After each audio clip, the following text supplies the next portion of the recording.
Welcome to More Than a Conversation, the podcast where we meet and have discussions with some of the most interesting people and innovative leaders in their fields from all walks of life. We will be discussing everything from politics to theology to religion to philosophy to life. Every once in a while, I may just be on here talking about whatever's in the news and whatever I think will be of interest to you. This is your host, Patrick Connolly, and I hope that today will be more than a conversation for you. Welcome to More Than a Conversation. This is your host, Patrick Connolly, and today I am joined all the way from Ukraine by Coleman Bailey. Coleman, thank you so much for joining me today. I'm happy to get to talk to you. Hey, thank you for having me. I'm looking forward to this. I was excited to get to talk to you. I've heard a lot of positive things about you. And so I knew you had been on some adventures and a lot of the stuff I had heard, I thought, man, I really think this guy would be a great guy to talk to. Then I saw a video of you the other day in the Ukraine talking about the situation there. So let me ask you, how do you describe what you do? What is it that you're doing right now? Yeah, so I work with orphanages and vulnerable children all around the world. I started doing this work in 2015. I lived in Nepal. Just really started off, that was the launching pad for me, and then started working in India, Sri Lanka, Africa more, and then Ukraine as well.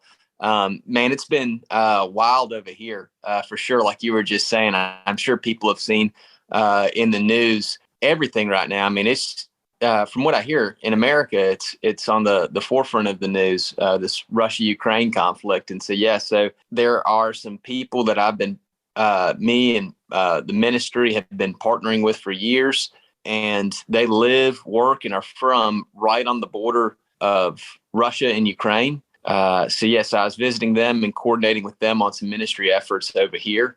But yeah, it's wild, the kind of lives that they live. For them, for the world, I think right now, it's on all of our headlines, all of these conflicts, Russia, Ukraine. But for people living on the border right there, it's really been newsworthy for the last 8 years, ever since the annexation of Crimea. And then what a lot of people don't realize is Russia annexed a huge portion of eastern Ukraine.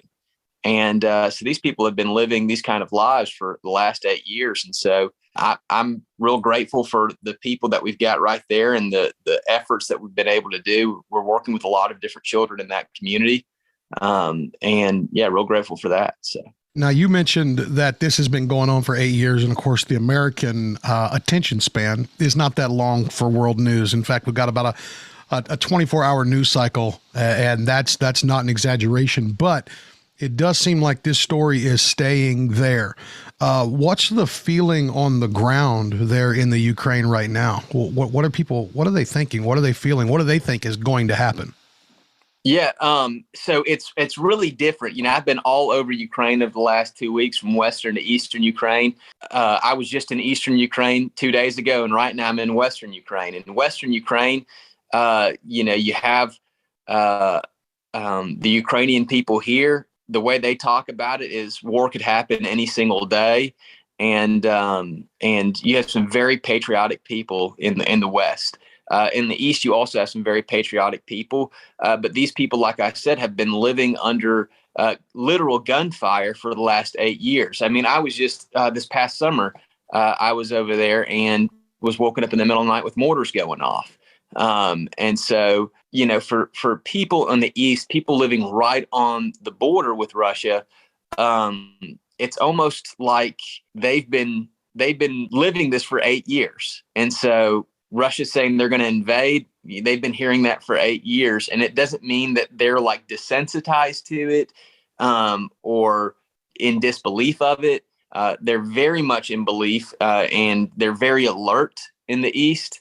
And they're ready, prepared, and they've been prepared for 8 years. I think they're a little grateful right now that the world's giving it a little bit of attention, because like I said, I mean, they've been going for this for 8 years. And like you were saying, our attention span's 24 hours. But they've been living under the stress of Russian annexations and oppressions for 8 years. Life on the border, it's wild. Like I said, just in the middle of the night, I was woken up with mortars going off. And then you have all of these communities that were once thriving communities that have just been completely decimated because of the conflicts. It's horrible. So when you say you're woken up with mortars going off, who's firing these mortars? Yeah. So it's wild, man. What you have, like I said, so Russia 8 years ago annexed Crimea. It's like a peninsula in southeast Ukraine. Beautiful area, very strategic. That's why Russia annexed it. And then also in eastern Ukraine, far eastern Ukraine, places like Donetsk, Luhansk, that was annexed by Russia as well. When that happened, you had a lot of fighting. A lot of a lot of destroyed buildings, destroyed lives. And then once things started settling, you have literal trenches that are dug, which is really strange for me to think about. You think about trenches and trench warfare, you think World War II, but there are literal trenches dug all throughout the eastern part of Ukraine. And so people are regularly firing at one another, and they're shooting rockets at one another, sniping one another. Was just talking with a pastor about 80 miles north of where I was just staying, and he lost his son just about a month ago because of this. And so this is like Ukrainian regular army against Russian regular army. When I say regular, I mean like the official state armies, and they're firing on one another, or these militia groups. So Russia will say that it's a separatist group, and they're supporting a separatist group. But that's what they'll say on the news all of the time. But so how they'll say it is, you have people who wanted to join Russia 8 years ago, and they rallied and fought against the Ukrainians to join Russia. But it was all heavily influenced by the KGB. It was all heavily influenced by Russian operatives. And I've talked to so many people from Donetsk, which is the major city that was annexed just about those times. And it was just all heavily influenced by Russia. Even today, you think, how does a small separatist group get all of the firepower that they have? It's all under Russia, but Russia will say it's a separatist group. So according to Russia, there is a separatist group that is fighting against the Ukrainians because they want to be part of Russia. Is that what I'm hearing? Right. And so, but the average person you're running into, and I think that is I think that's what Putin is trying to put out to the world, that, the Ukraine wants to be part of Russia. What do the average people on the ground feel about that you've talked to? They would want, that's the last thing in this world that they want. Every Ukrainian I've ever talked to, if they want to be a part of anything, they want to be a part of the European Union. They want to be a part of NATO. The last thing they want is to be a part of Russia. Ukraine was a prized possession of the Soviet Union. And in the World Wars, they didn't refer to it as World War I and World War II. In Soviet history, the way they taught history, they referred to it as the war for the motherland, referring to Ukraine as the motherland. This was a prized possession by the Soviets and the communists. But then it was just absolutely, what the communists did here was just absolutely evil for the last, as long as this Soviet Union existed. So many people, and when we're talking in America about world history, we never learn about things like the Holodomor, which happened in eastern Ukraine, which was this mass forced starvation that Lenin tried to do and Stalin successfully did, where he sent soldiers all throughout these rural communities in eastern Ukraine, took all of the food and forced these people to starve. He didn't want to just kill them. He wanted them to starve. In Western Ukraine, which you have in far eastern Ukraine, you have a lot more Russian speaking people. In central and western Ukraine, you have a lot more Ukrainian speaking people. When the Soviet Union was in power, they wanted everybody speaking Russian. People died because they spoke Ukrainian. Since the fall of the Soviet Union, you've had now 2 generations rise up that have tasted enough freedom. The last thing they want is to be anywhere close to Russian control. Yeah, and so when you talk about that, I want to jump onto another subject because I mean, obviously you're in a younger generation of Americans, and you just talked about the evil of communism, and you talked about a place that, in fact, I don't think I had heard of before. What I'm familiar with would be like the Gulag Archipelago, the things like that, which is the work about a lot of the things that the Russians did, that gets looked over. What do you see in connection to, or do you make a connection between this push towards socialism, even in our own country, and a propensity of people of, I'm 35, so I would say my generation and younger, to really be leaning that way when you're in a land that has seen the effects of such a government? What do you think about that? Man, I think I love that you brought that up. I graduated from college 2015, so not too long ago. And I can remember being in college and really that being the first time I became aware of communism. I mean, of course, growing up in high school, middle school, you hear about communism, things like that. But the first time I really engaged with Karl Marx was in college. The first time I engaged with communism was in college. And, I think I graduated with an open mind to communism, if not in favor of communism. I remember having discussions with people about the benefits of Karl Marx. And then, I mean, it was like almost, and then, with that, also having this negative perspective of America, democracy, and the freedoms that we have, having a negative perspective on that. When I moved over to Nepal, I moved there right after I graduated from college. Bought a one-way plane ticket, lived there alone, didn't go there with the ministry, just went there. And it was even there, I have a complete worldview change.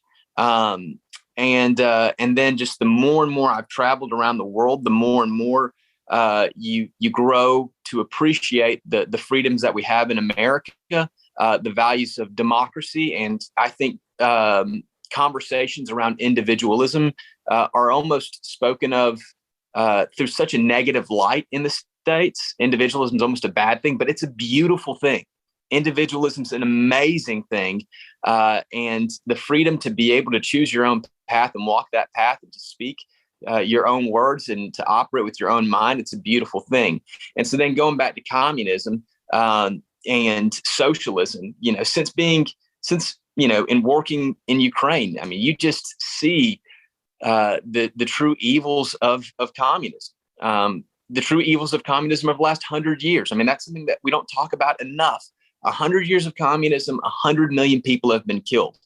6 million people were put into concentration camps by the Nazis. Stalin and Lenin killed 60 million of their own people, not of an ethnic group, of their own people. And, I might be going on a rant right now. No, you're good.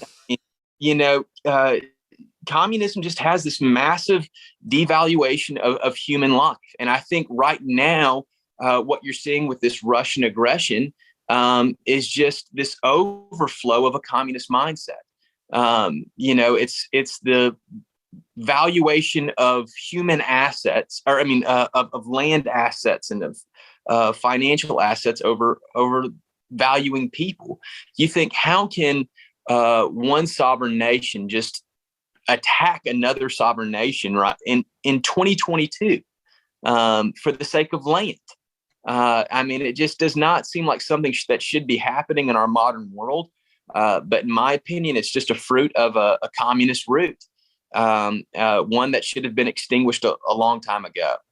And so the idea you actually corrected yourself. You went back and said land assets, but I think really seeing humans merely as an asset is part of communism, because anything that sees the individual just as part of the whole. You go back even to World War I, where you had just throwing people into the meat grinder. And eventually World War I, a lot of what brought it to an end was countries started running out of people to throw into a meat grinder. It seemed like no value for life in many ways. But you see that really on that side of communism completely.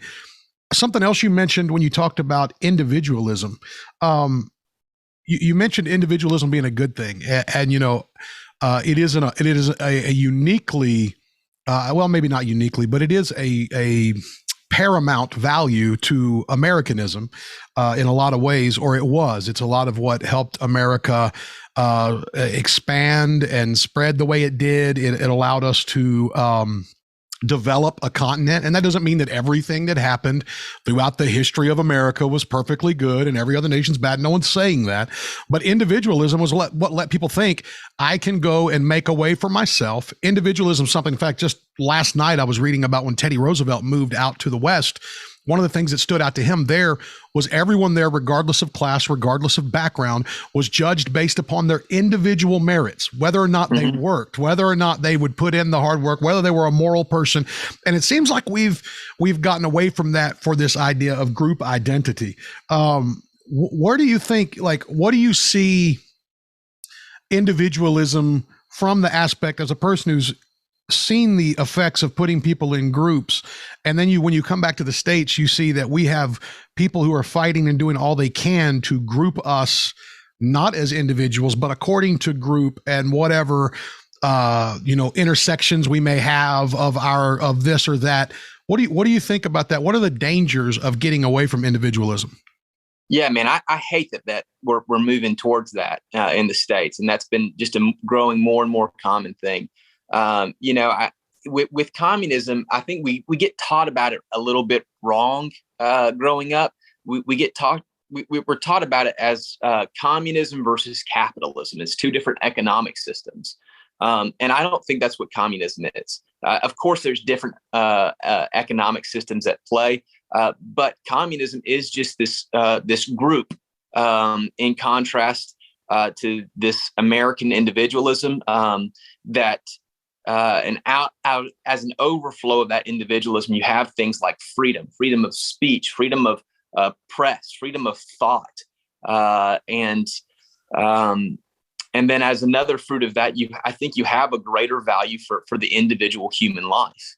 I think one thing that deep at the root of America is this value of course, freedom, but I want for myself just the most freedom possible to be able to choose my own way and to be judged by my own merits, like you were saying. And I want to fight for that for you. I want to fight for that for anybody else. And I want them to be judged by their own merits and get what they deserve, whether that be good or bad. But I want you to have the freedom and the autonomy to be able to go your own way. Like I said, just being over here, you hear about how so many people, how their grandfather was killed just for speaking an idea that was dangerous to the corporate body of communism. It's just, again, just seems like the most evil, the most outrageous kind of thought that we could have. And it's just, for me, it's just kind of painful to see so many Americans now kind of shifting towards that. So the idea that a person would speak something that is offensive to the whole resulted there in, I guess, the ultimate of penalty, which would be the loss of life. But in the States, we see something similar in that if you speak something in opposition to the whole or in opposition to what's popular in the moment, we will just ostracize you. But then in Canada, we've now seen where laws have been passed limiting the speech of pastors, Christian counselors, so on and so forth. What a lot of people don't know actually is that there is a law already on the books. I'm in South Carolina, in Columbia, South Carolina. There's a law on the books that says the same thing as that Canadian law regarding the speech of a counselor. And so we see that happening here. And it's interesting to hear your perspective where there you have people fighting to do everything they can to stay away from that. And we have people here doing all they can to uplift that thought. But that's a whole nother conversation, man. That is. But Yeah. but you got something else on that. I don't want to cut you off. Go ahead if you got something on that.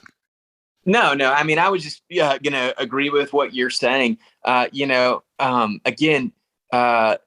we I think in America we've made freedom such a banner. It's almost kind of like this. It's just such a part of the conversation. It's just a part of the monotony. It's almost like a rhythm that you forget the true value of what freedom is. And again, the great experiment that's been America for the world is just this radical push for the freedom of the individual. And, it's been a major source of hope over the last 100 years for people all around the world. Just speaking to people here in Ukraine, again, that's where this whole conversation came from. Do they want to be a part of Russia? Lord, no, they don't want to be a part of Russia. They'll lose their freedom. They'll lose their ability to speak openly, to think openly, to move openly, to do business openly. For them, for people here, again, America's always been this shining light. And it's sad even to see people, not only here in Ukraine, but throughout the world, see America start to abandon what's made it so beautiful. Now, I want to go back and touch on. Right now, I'm talking to you because I actually saw a video again of you in Ukraine.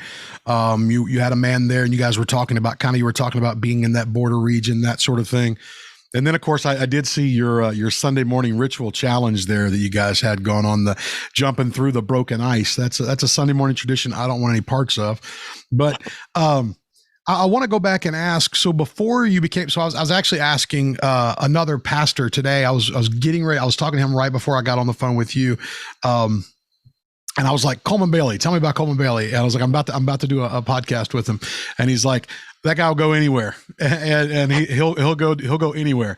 And so in that, I wanted to ask you, before you got into doing what you're doing now, I want to go back and do kind of the origin story. It's something we usually do the first time somebody's on more than a conversation. So tell me a little bit about you. You're doing mission work now, but did you come up in the church? Where were you raised? Yeah, so I'm from just south of Atlanta, a town called Griffin. Was born and raised there. And then, like I said, went off to college. Never had any kind of desire to do any kind of ministry work, any kind of missions work, nothing like that. Never had any desire. I don't think I even cared about kids. All my work now is working with children. I don't think I cared about children at all. Now, did you come up in the church? Yes. Yeah, I came up in the church. I kind of bounced around a little bit growing up in terms of the family, family that you're living with. So, church looked a little differently from time to time. Went off to college and kind of stopped going to church a little bit. By the time I graduated college, just in terms of talking about, religious perspectives, I think I was more on that deist kind of path. And so was still. So what were you pursuing when you went to school? What was your did you have a career path in mind, or were you just going to school because that's what you're supposed to do? What was the plan? I was just going to school because that's what you're supposed to do. But I studied theology and, was trying to figure out in terms of career path, what job I could have that would allow me to do the most fishing in North Georgia. And so was planning on just going to graduate school and maybe getting a PhD after that and just seeing where it goes. That's kind of the path for people who have no clue with what they're doing with life. That's not to disregard any people going to get masters and PhDs. I have a master's degree myself. But it's I just found my moment. I'm going to that's going to be the clip that's going to get the clicks on this. Yeah, man, you're going to get me in big trouble with that one. No, I got much respect for higher education. Like I said, I've got a master's degree myself. But when I was graduating college, I had gotten into a few pretty good grad programs, and that summer that I was supposed to be jumping, before I was jumping into grad school, I was just had this growing discontentment within myself, and I can remember having this thought. I felt like life at that moment was me going down a river. Rafting, and you're so focused on trying to stay afloat over that next rapid that's coming up, that you're just in that day-to-day survival, and my fear was that one day I would wake up 10-20 years from now and survived all the rapids but not have any clue where I was, if that makes any sense. And so I thought, man, maybe this isn't the path that I want to do with going straight into grad school. So I just said, I'm going to defer a year. That's what I did. And I had no clue what I was doing. Around that time, I met a guy who had just come from Nepal, and he, briefly mentioned some things about Nepal, just in conversation. And about a week later, I just booked a one-way plane ticket there. So you just talked to somebody and decided to go to Nepal. Yeah. It was, and this is, now I want to go back real quickly just so I understand. So you were, at that point, you were going to take a year off. You had gone to school. You had majored in theology. Was that what you majored in? Did you go to a typical like theological institution? Where did you go to school at? I went to Lee University. Okay. I'm familiar with Lee then. Yeah. So you went to Lee. I'm a Church of God pastor, so I'm familiar with Lee. So you went to Lee, from Lee, we're going to take a year. Somebody mentions Nepal, and you just decide that I'm going to get on a plane and go to Nepal? Yeah. Well, they had made a passing comment. I'm telling you, it was the most passing comment ever about seeing some street children. And I thought, man, it was like the first time I had ever thought about street children. I thought, I'm not doing anything for a year. I bet I could help some of those kids out. And so, like I said, I just bought a plane ticket and flew over, which was, in hindsight, it was, the greatest decision I think I've ever made in this life outside of following Christ. I would say by going to Nepal, I found Christ, but it was also the stupidest decision ever. I mean, I had absolutely no clue what I was doing. I didn't know anybody over there. I didn't go over there with an organization. Just to tell you the mindset that I was in, I got off the plane and out of the airport, and I was in shock. I stood outside of the airport for 2.5 hours. I mean, I had no clue what I was about to do. I didn't research anything or anything. And then, just eventually found a little 4-walled room and rented it out, and had a bathroom outside, very bare, and quickly came face to face with tons of street children in Kathmandu. Started trying to help some of them out. Did you have a connection when you got there? Were you looking for somebody? Were you like, I got to meet some person, or you just showed up in the country? Yeah, I had, it took me about 3-4 weeks from the time I booked that plane ticket to fly over there. And in the meantime, there was a ton of people who said, hey, get in touch with so-and-so, get in touch with so-and-so. And Gotcha. So I tried to get in touch with all those people. All of those contacts fell through. They all fell through. And so, yeah, it was wild. I did meet, there was one Nepali guy that someone had made friends with on Facebook. I met with him, and he wound up being a really good connection. But in the long term, he wound up being a really good connection. So most people can't imagine moving to another state without knowing anybody, without having a plan. You moved to the other side of the world. Did you speak the language at all? No. Did anybody there speak? Of course not. Anybody speak English? Hey, More Than a Conversation listeners, I hope that you are enjoying this conversation as much as I am, and I hope that you're getting something great out of it today. I'm just wanting to jump in here in the middle to take a moment and let you know a few ways that you can help out More Than a Conversation. First, wherever you're listening, please go ahead and click that subscribe button. That will definitely help, and that'll make sure that you get all the content. Also, if you have a way to rate, if your app allows you to give a 4-star, 5-star, whatever the rating is that's the top rating, I would so appreciate if you would go ahead and drop a rating there. That's how the aggregators and the distributors rank podcasts, and the higher the ranking you give, the more ears will be able to hear these great conversations. Thanks again, and I'm hoping that today has been more than a conversation for you. Now let's get back to it. I mean, you've in Kathmandu, you have some people speaking English, but an overwhelming majority of them speak absolutely no English. Yeah, man, it was wild. That is the wildest story, man. That's insane. Wow. Oh man, we could spend 2 podcasts talking about some of the crazy stuff that went on. I mean, I got there, stayed low for about a week, and then it was a huge Nepali Hindu festival. And I met some boy who was on and off the streets and wound up going to his village for a long time. I was the first Christian ever in that village, and stayed there for a little while, came back. So you're the first. So you're the first Christian in that village. All right. So you're over there. You mentioned that you found Jesus in Nepal. Yeah. So, all right. You graduate. All right. I want to make sure I follow this. Yeah. And this going to be a series of podcasts. It's going to be the Bailey series. But so you graduate from a school where you learned theology. You said you graduated and you walked out of there with almost a deist view. Now, my understanding of deism would be that you're not an atheist. You do believe there is a creator, but you do not believe he's a creator that engages in a personal savior kind of way in reality. Is that correct? Yeah. For me, and I'll just open it up completely. When I was a freshman in college, my best friend had gotten killed, and I was I was going to church before that and doing the whole routine. And that just really messed me up. And for a time, I just said, I don't believe in God at all.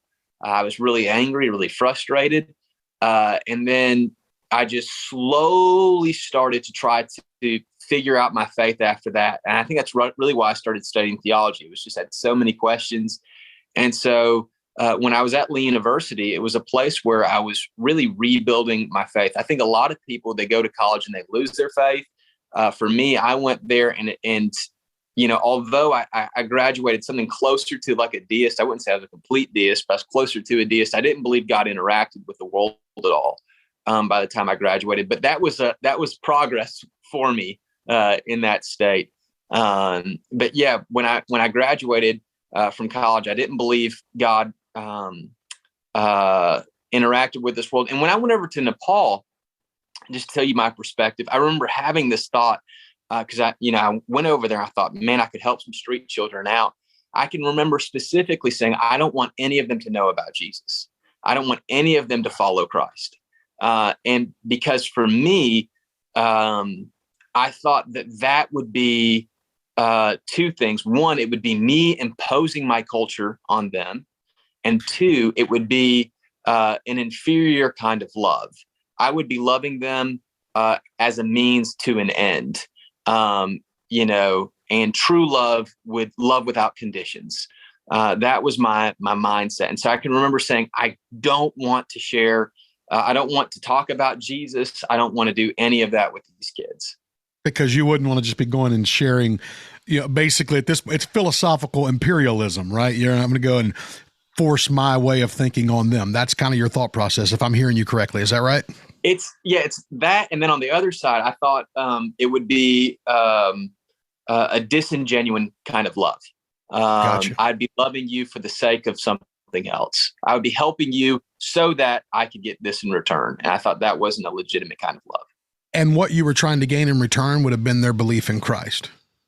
Right. So, okay. And so And so I guess the flaw in that thinking, which obviously you've discovered, but the flaw in that thinking would have been, if what we know of Christ is true, then it would be disingenuine love to want anything other than belief in Christ for a person we run into, correct? Right. And I came face to face with that reality after about 4 months. And I can tell you that story about the first time a couple of guys gave their hearts to Christ.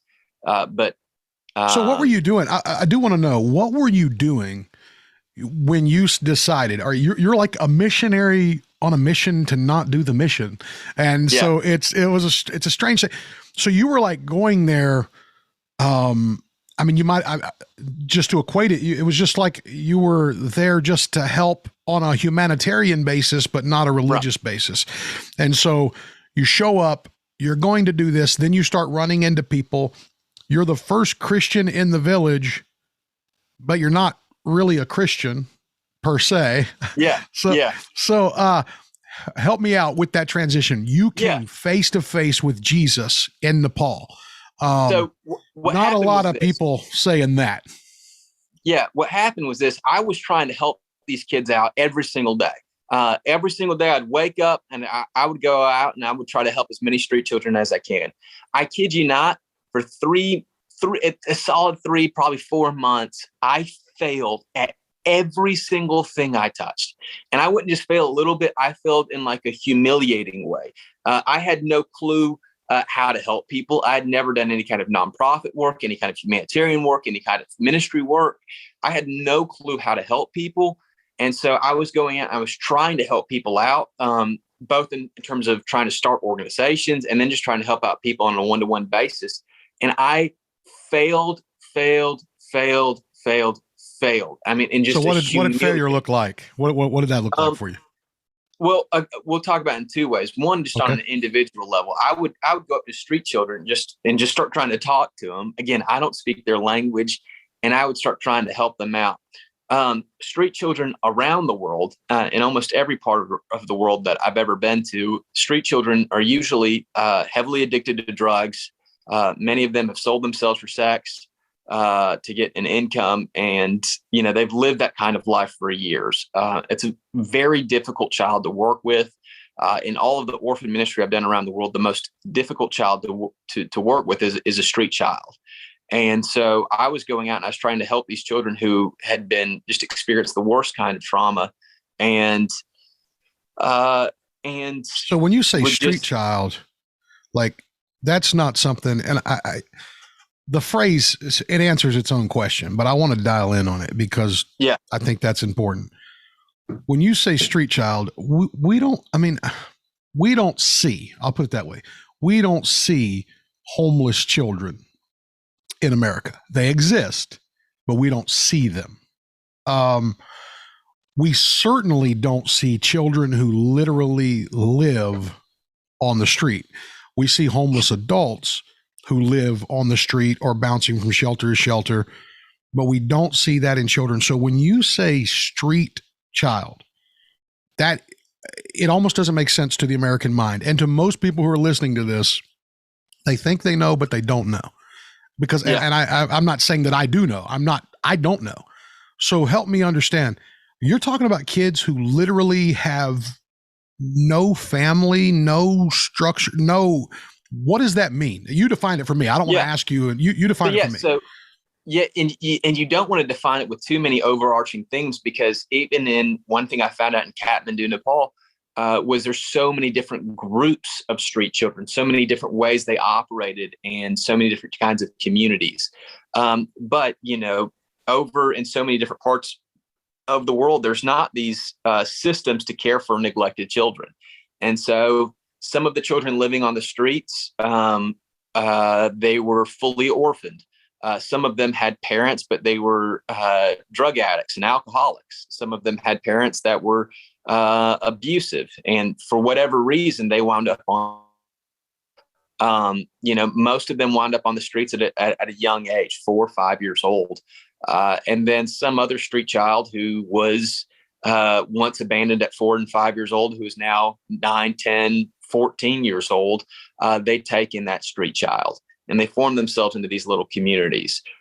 these communities of street children, they, especially in Kathmandu and in so many places around the world, I'd say 95% of them are addicted to drugs. Most of them are huffing super glue. It's a cheap way to get high. And to get an income, they're begging, they're stealing, and they're selling themselves for sex. And like I said, there's so many different kinds of these communities of street children. And it's a very severe kind of trauma that they go through. And so they learn to be survivalist. And so is that a good enough definition for a street child? I think it makes sense to me what you're saying now. It's something we only see in the movies or on documentaries, or, it's not something most of us are going to experience unless we go do what you do.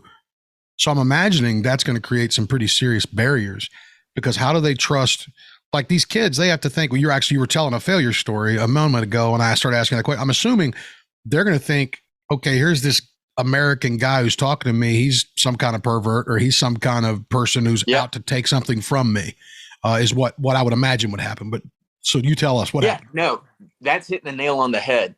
And so, there's a tremendous amount of distrust. And why am I trying to help you?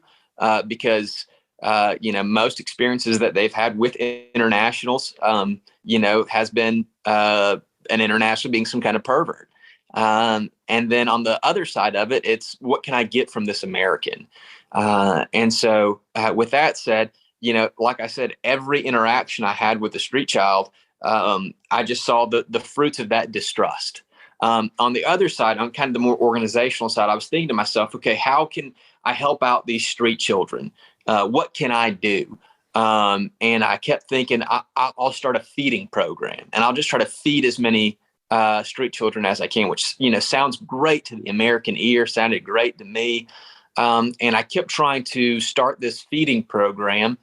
And again, I don't know anybody there. So I have to rely on other local people to help me out with this. And so there was just time and time again where we would get some momentum building up to launch this thing, and then it would fall apart, and then momentum, and then it'd fall apart, and then momentum, and it would fall apart. And so, like I said, for 3-4 months, it's just every single day going like this. And then, meanwhile, I told you, I graduated from college and I was more of a deist. But, I was still pursuing God, and that pursuit of God maintained while I was in Nepal, and being isolated and alone. I had so much more time to pray. And I can remember after about 3.5 months, and after this feeding program had failed again, just going to God in prayer and just being extremely, extremely angry, and saying, God, I read in your word where you have a special interest in the fatherless. You are a God of the fatherless, it says in your word. I said, but I see so many children who are the fatherless, and they're not getting assisted. And I may not know what I'm doing, but I've flown all the way around the world to help these kids out. And I said, I feel like if you were truly a God of the fatherless, you would help me help them. So I can remember accusing God of torturing children and just being so angry. And right when I just had this super raw moment with God, I felt like God spoke to me, and God just said, Coleman, you don't know how to love children. You don't know how to love anybody. And I lived around cows for 6 years of my childhood, and I felt like what God was saying was, Coleman, you're treating these kids like cattle. All you care about is if they get enough food and clean water, the things that they need to survive. But that's all you care about with raising a cow. If a cow gets enough food and water, God was saying, Coleman, you just want to put these kids through your little feeding trough of a food program and send them on their way. You don't know how to love them.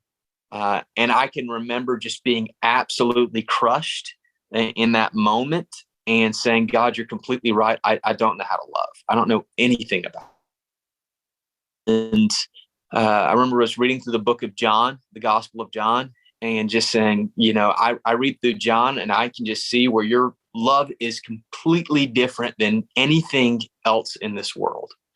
And whenever I try to love people, I love them with the very best of Coleman Bailey's love. And that just pales in comparison to your love. And so at that moment, I stopped trying to do any kind of assistance to anybody. And that's really when I start, really diving into the word, really diving into prayer. And every day I'm waking up, and for 2-3 hours, I'm just engaging with God. I'm literally begging God, can you teach me how to love? Can you teach my heart how to love? Can you teach my heart how to feel?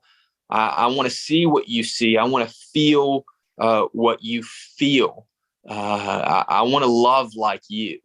And I prayed like that every single day for a month.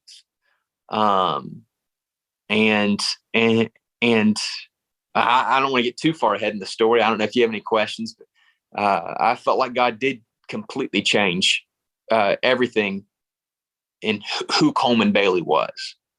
So I want to know, prior to that moment, when you're saying God says you don't know how to love. And you say, you're right, God, I have no clue how to love. I have no clue what I'm doing when it comes to loving. In your mind, what was your example of love? What were you basing what love looked like? Was it a person? Like where was your concept? Because you had to have a concept of love. Prior to that moment, where do you feel like you were basing your concept of love? Who was your example? What was your example of love prior to that moment? What was my example of love? What's your prototype, or what was, like, you had a vision of love. Where did you build your vision of love? I mean, you end up with the wrong vision, but there had to be some pure vision of love, or what you thought was love before that moment. Where'd you get that? Yeah. I mean, I think my vision of love, and what led me to Nepal was just trying to help as many people as possible, and really putting on, looking back at it now, it was really just trying to put on this show of love. You see stories of people helping out a lot of people, and it's always just such a big show for us. And I think my love was just completely self-interested at that moment, going over there. I didn't go over there really to help children out. I went over there to build up my own name. It was all self-interested. So, you just hear stories of people going out, and I mean, I don't think I was pursuing that entirely, because I didn't want that as a career path. But I'm sure my love was very self-interested. Do you ever feel like prior to that moment you had been loved selflessly, where you could look back and go, this is where I was loved selflessly? That's a good question. I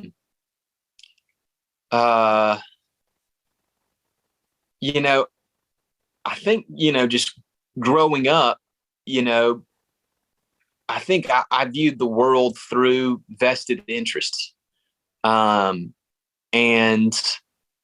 I saw just so many times where, adults in my life, would want to come and help me out, but would, have ulterior motives to that love. I think that's why, this is answering your question through a negative perspective, but I think that's why when I wanted to go help children out, I didn't want them to know about God. I didn't want any ulterior motives to me loving and assisting and helping children. But so I think I'd seen plenty of examples of that, ulterior motives when it comes to love. I definitely can see so many completely selfless examples of love. My grandmother, my God, she's a saint if there ever was one. If she was a Catholic, I'm sure the Pope would have already enshrined her. But that woman just loves completely selflessly. But but yeah, I think my vision of love was just loving without any kind of ulterior motives. Do you feel like the ministers, and I don't want to, this might be a difficult question because I'm not trying to throw any, I don't want to throw like a particular minister or ministry, and full disclosure, you and I have never had a conversation before today. So for anybody listening, like that being said, do you feel like you grew up seeing ministry in a way that was self-serving and that didn't give you the concept of, I have and did in many ways. And so I just wonder if that's this concept of selfless love against what you had as a concept of love in your mind. That to me is a very interesting point in your story. So I'm just interested in what formed that opinion in you. So did you have a view of ministers as being self-serving? Well, certainly by the time I got to college, I had that perspective. You just, in college, I'd already talked to you a little bit about my mindset then. I definitely thought, all ministers, most ministers, were self-serving. I didn't have the greatest taste in my mouth when it came to church and to ministers, all growing up for sure. But I think that really kind of came to a climax in college. But again, I think that perspective on a selfless kind of love was just seeing just so many people in the church, people in my family, people who I'd view. I don't know why I had this mindset as a child. I'm sure I can point to a couple of examples, but, you just see their love, you start to study it, and you just say, okay, there's ulterior self-serving motives behind this. That was my perspective as a child. Yeah. And I think when you're tapping into something, and maybe, probably, because I'm sure you've probably never listened to my podcast before, so you don't know that, hey, this guy's going to try to go into this other conversation. I'm just going to get here and talk to him about like the mission field or whatever. But I think that really taps into something that I think all of us have to examine, and that is, what are the real motives for my love? Even as I'm talking to you, I think about that. I think probably the closest thing for me to truly selfless love is my children. But outside of that, I think even in marriage, you try to love selflessly, but I think there's always a portion of us that is so self-serving. And, you go to Nepal and you come face to face with the reality of what real love is. And God says, you don't even know how to love. And I don't think that you're the only person that God would say that to. Just most of us are not going to ask God the question, because we don't want to know the truth. We don't want to face the reality that a lot of our so-called love and service for others is really about us. It's really about how we're going to feel afterwards. It's about what people think about it. It's about what we can gain from them. It's about, because most people are going to look at you and go, hey man, you went to Nepal. Like there's nothing selfish about that. But even in that, the sense of adventure, doing it for the story, there's so many things in there that are self-serving. And I think that just hits a point that for me, when I go out of this conversation, then I'm gonna go, man, I need to examine that. Getting myself out of my love, and loving. One thing that I've noticed is oftentimes, the people, because I've worked with so many different organizations, so many different people all around the world now over the last 6-7 years. And it's oftentimes I've noticed that the people who view themselves as the most loving and the most compassionate and really put on the show of compassion are often have the most self-interest. The gospel really defines who we are as a human being. And this division within us where we're already but not yet. And even with our love, it's that way. And again, going back to that moment I had in Nepal, what I said was, God, your love is a completely different thing than anything I've ever known. It's completely different. And I don't know anything about that. We use the same word for the love of God as we use for any other kind of love we talk about, but it's really something different. And until I came to that place, I thought I was a loving person. I thought I cared about people. And even today, I told you for a month, I just would wake up every morning and beg God, teach me how to love. I don't know how to love. And to be honest, even today, if I'm not praying that way, I can easily see myself just completely fall apart. And anytime I've ever done anything good, when it terms to talk about truly loving someone else, it's been a complete work of grace. It's not something that comes from Coleman Bailey. It's all comes directly from God. That's the only way I've been able to love anybody. Yeah, and somewhere you're the theology student and I'm not, so I want to make sure that I'll be careful. But it's almost as if you go into the idea of the crucifixion of the flesh, keeping the flesh in, keeping the old man dead, if you will. And you mentioned it being an act of grace. It's almost as if those moments where you actually act in real love, it's like it has to bypass. I know we don't believe that we're a spirit just trapped in a body. We believe in the whole person, so on and so forth. Yeah. But it's almost like it's bypassing that fleshly nature, and it's the Holy Spirit moving directly through you. And it's like it's passing through you. I don't want to say so quickly, but in such a dimension that it doesn't have the opportunity to get gummed up by what we are. To get gummed up, and gummed up's probably the wrong word, but you understand what I'm saying. Not just to catch the muck of the vessel that is us. And then the next thing you know, you go, oh man, where'd that come from? And then I think we try to recapture that moment of love, that moment of grace.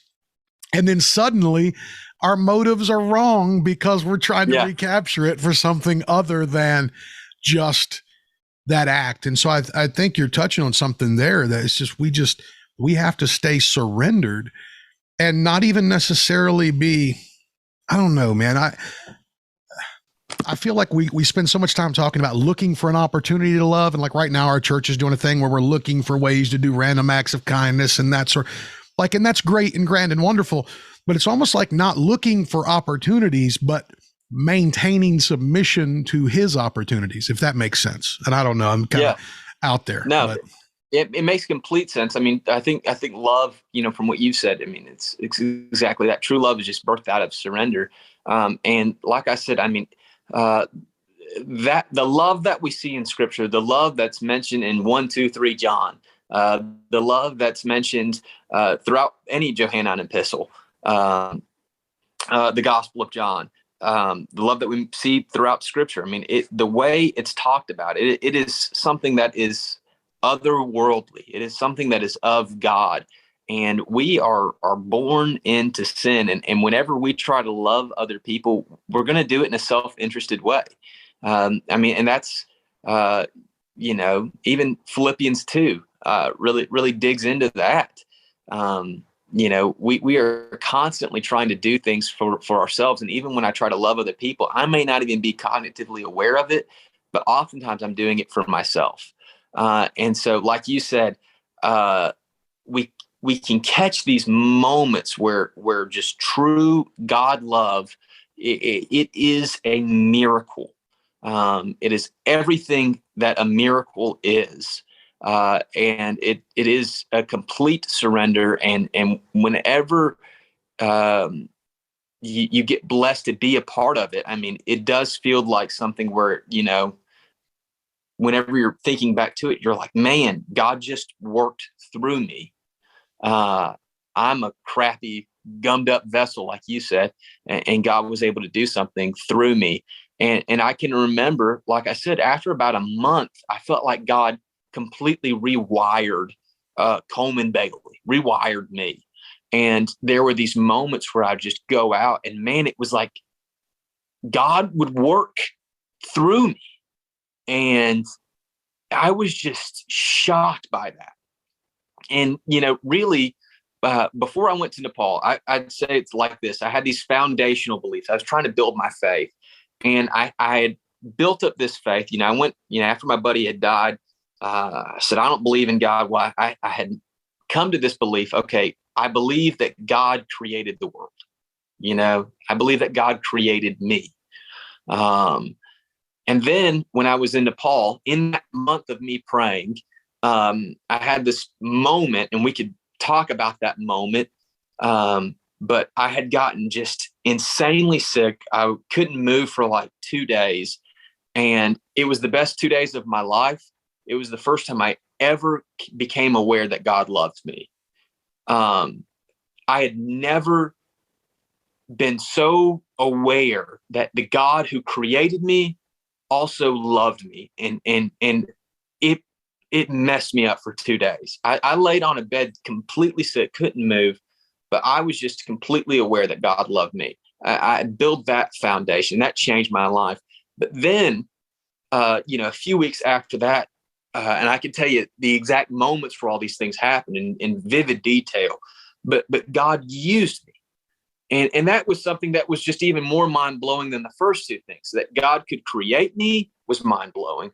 But then not only God created me, God knew every bit about my story, all of the good, all of the bad of Coleman Bailey, and he loved me despite anything I could do for him. And then on top of that, that God would use me, that in a moment, the God who created the mountains and the seas and the moon and the stars and the sun would come down to this earth and would work through me. It was just this most unbelievable thing. And that became like almost like a drug for me.